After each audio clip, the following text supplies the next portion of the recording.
I'm Izabela Jordanovska, and I'm a linguist at the CNRS. I work in a project funded by the European Research Council in which I collect and analyze Macedonian folktales. In a previous video, I talked about Macedonian, about the Macedonian language, and in that video I ended by making a plea for the importance of linguistic diversity. So in this video, I want to zoom out a little bit and focus on the area in which Macedonian is spoken, because that area is a haven of linguistic diversity. I'm talking about the Balkans. Though note that the term, the Balkans, does not correspond to any objective scientific truth, and there is no consensus on where they begin or where they end, as explained by Slavoj Žižek, among others. Well, at least there is some consensus that at least Macedonia is always part of the Balkans. But anyway, what I'm going to be talking about today is the area which is sometimes referred to as the Balkan language area, or to use a German word, Sprachbund. Historically, this region was home to many Slavic, Romance, Greek, Albanian, Romani, Turkish languages, dialects, many of which are still spoken alongside each other and intermixed even today.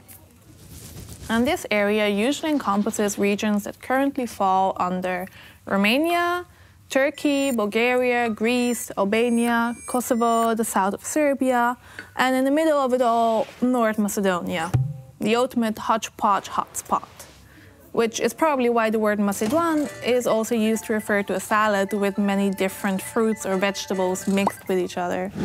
What language area, or Sprachbund, basically means is that the languages that are taking to be part of it kind of vibe together.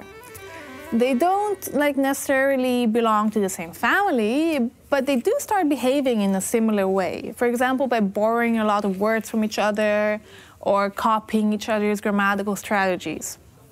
For example, in Macedonian, there is a word ama, which means but, with one T.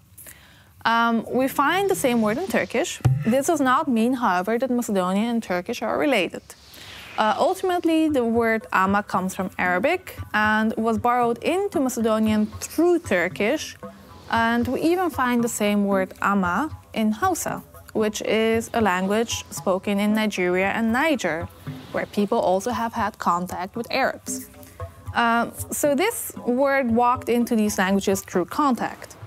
Let's get to the juicy part, which is grammar.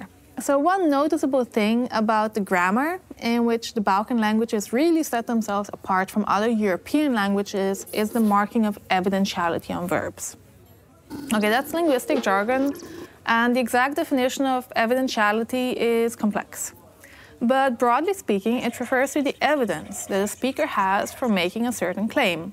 It can also refer to a speaker's stance on what the particular claim is. For example, English marks evidentiality with adverbs such as supposedly or allegedly, or a special verb such as seem. What is now special about Balkan languages such as Macedonian, Turkish, Albanian, Romani, and Bulgarian, however, is that they actually have special verbal endings which can be added to any verb, which give you this allegedly kind of flavor without having to use these adverbs. So let's look at a Macedonian example that illustrates this. Той беше во Skopje, odnosno bil, nego vidov. He was in Skopje, or actually he was supposedly, I didn't see him. Now, the forms to pay attention to here are беше and bil. They're both third-person singular forms of the verb to be, so he, she, or it was. However, we see from the translation that toi беше means he was, and I saw him with my own eyes, whereas toi bil means he supposedly was. In this example, the speaker even corrects themselves. They start by saying toi беше and then correct themselves by saying toi bil, because this is the wrong form of the verb. Беше would not be correct to describe the situation because the speaker didn't see him. So you can see that in the actual English translation, it's a bit awkward because both of these verbs are translated with was in English. But in Macedonian, we have this so-called L form of the verbs, which signal lack of evidence. It can also signal doubt or surprise. And this works for any verb. So we have ta kažuаше, she told. Or you can have ta kažuvala, she supposedly told. You can have ta pishuvaše, she wrote. Or ta pishuvala, she supposedly wrote. And the exact choice of the verb form is pretty hard to master for non-native speakers because they're not used to having to mark this distinction of, did I actually see this? Did I hear it? Did I refer it every time that you want to use a verb? So even some very fluent speakers who learned Macedonian later in life use the wrong evidential form sometimes, and this immediately sounds kind of off if you're a native speaker. Now to wrap things up, the Balkans are an area of great linguistic diversity. They have many unrelated languages, and these unrelated languages do sometimes display very superficially similar features. And this comes from the fact that they have very close interactions with each other. And one unique feature of the Balkans that really sets them apart from other European languages is evidentiality being marked on verbs.